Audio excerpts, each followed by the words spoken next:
Hello students. अब हम ये क्वेश्चन नंबर 35 देखते हैं। ये काफी अच्छा और कंसेप्चुअल क्वेश्चन पूछा है। देखो, पहले क्वेश्चन क्या है ये समझते हैं। तो यहाँ पे एक स्प्रिंग मास सिस्टम दिया है। मास जो है वो एक बॉक्स है और उस बॉक्स के अंदर सैंड रखी हुई है। और ये बोल रहा है कि जैसे जैसे टाइम इंक्रीज होगा इस बॉक्स से सैंड ऐसे धीरे धीरे लीक हो रही है। अब ये पूछ रहा है कि विथ रिस्पेक्ट टू टाइम, यानी कि जैसे टाइम इंक्रीज करेगा तब इस सिस्टम की एंगुलर फ्रीक्वेंसी और एम्पलीट्यूड इनमें क्या चेंज आएगा। इनका ग्राफ पूछ रहा है बेसिकली, एंगुलर फ्रीक्वेंसी और एम्पलीट्यूड का। इसको कैसे अप्रोच करते हैं देखो। सो सिस्टम की एंगुलर फ्रीक्वेंसी ये होती है √k/m। तो जैसे टाइम इंक्रीज होगा तो सिस्टम के अंदर का मास डिक्रीज हो रहा है, क्योंकि सैंड धीरे धीरे लीक होगी तो बचा हुआ मास कम हो जाएगा।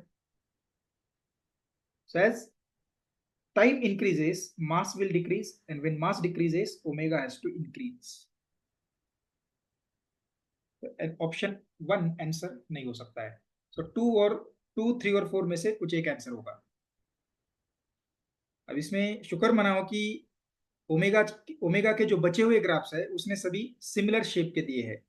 अगर किसी ऑप्शन में ग्राफ कुछ ऐसा देता हो तो ये क्वेश्चन और भी ज्यादा कॉम्प्लेक्स होता। तो इस टाइप के क्वेश्चन हम लोग यूजुअली इंजीनियरिंग स्टूडेंट्स को इंटरव्यूज में पूछते हैं। अब ऐसे क्वेश्चंस को अप्रोच कैसे करते हैं देखो। तो यहाँ पे मैंने इनिशियल सिस्टम और फाइनल सिस्टम के दो डायग्राम बनाए हैं। तो इनिशियल सिस्टम में सैंड भरी हुई है और फाइनली मान लो पूरी सैंड लीक हो जाएगी तो बॉक्स खाली रहेगा।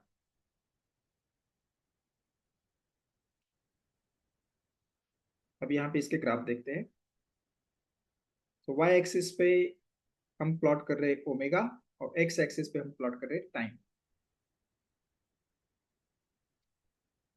So initial angular frequency omega 1 हो जाएगी √k/m1 और फाइनल एंगुलर फ्रीक्वेंसी ओमेगा 2 हो जाएगी √k/m2। तो m1 is greater than m2, इसका मतलब होगा omega 1 will be less than omega 2। तो ओमेगा 1 और ओमेगा 2 के ये दो वैल्यू हम यहाँ पे ग्राफ पे दिखाते हैं ऐसे। मान लो ये नीचे वाली हॉरिजॉन्टल लाइन ये हो जाएगी इस केस में अब ओमेगा 1, क्योंकि ओमेगा 1 कम है तो ये हो जाएगी ओमेगा 2। तो जैसे टाइम इंक्रीज होगा ओमेगा की वैल्यू ओमेगा से ओमेगा 2 तक बढ़ रही है। तो ग्राफ ऐसा कंटिन्यूअसली इंक्रीजिंग नहीं हो सकता, क्योंकि इस केस में ओमेगा कंटिन्यूअसली बढ़ेगी तो फाइनल वैल्यू ओमेगा 2 से ज्यादा होगी, तो इस टाइप का ग्राफ नहीं हो सकता। तो ग्राफ ऐसा सैचुरेशन कर्व की तरह होना चाहिए। जैसे टाइम इंक्रीज होगा तो ओमेगा की वैल्यू फाइनली ओमेगा 2 तक जाएगी और उसके बाद ये कांस्टेंट रहेगी।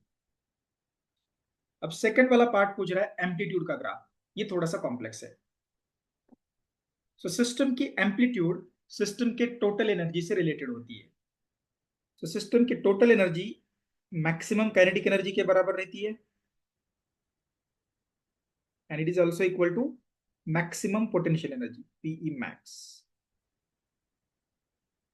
तो मैक्सिमम पोटेंशियल एनर्जी कितनी रहती है? ये रहती है 1/2 k इंटू एम्पलीट्यूड का स्क्वायर, यानी कि सिस्टम की total energy we can write 1/2 k into A square.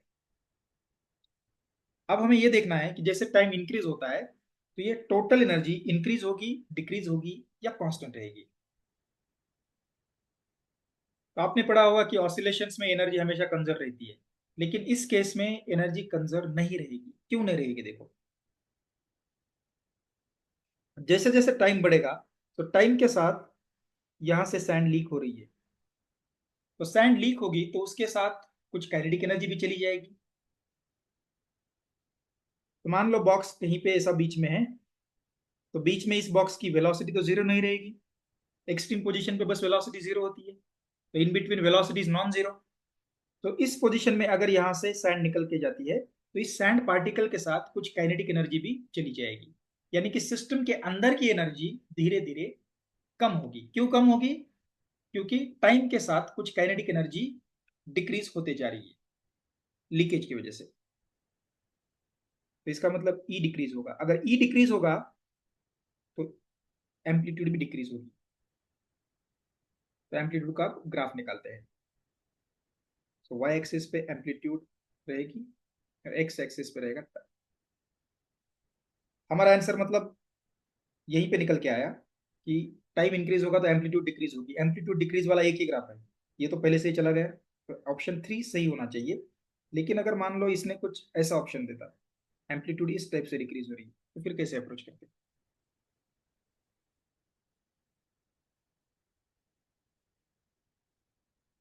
अब यहाँ से फिर से हम दो हॉरिजॉन्टल लाइन खींचते हैं। तो हमारी एम्पलीट्यूड डिक्रीज हो रही है, इसका मतलब इनिशियल एम्पलीट्यूड ज्यादा रहेगी, तो ये रहेगा A1, और फाइनल एम्पलीट्यूड रहेगी कम, तो ये रहेगा A2। तो इसका ग्राफ अब इस टाइप से नहीं हो सकता है। ये भी डिक्रीजिंग की ग्राफ है, लेकिन इस टाइप से ग्राफ नहीं हो सकता। क्यों नहीं हो सकता? क्योंकि ये इस ग्राफ के हिसाब से जैसे टाइम इंक्रीज होगा तो एम्पलीट्यूड की वैल्यू A2 से भी कम होगी। तो इस पॉइंट के बाद एम्पलीट्यूड A2 से भी कम हो रही है, जो कि पॉसिबल नहीं है। सो फाइनल एम्पलीट्यूड अपनी कुछ तो कांस्टेंट रहेगी, क्योंकि सिस्टम की कुछ ना कुछ तो फाइनल एनर्जी बचेगी। जब पूरी सैंड निकल के जाएगी तो इस सिस्टम में कुछ ना कुछ एनर्जी बचेगी। अगर एनर्जी कांस्टेंट है तो उसके बाद एम्पलीट्यूड कांस्टेंट रहनी चाहिए। तो ये ग्राफ इस टाइप से होना चाहिए। सो लॉन्ग टाइम के बाद एम्पलीट्यूड ऐसे कांस्टेंट रहनी चाहिए। I hope you understood the solution of this question.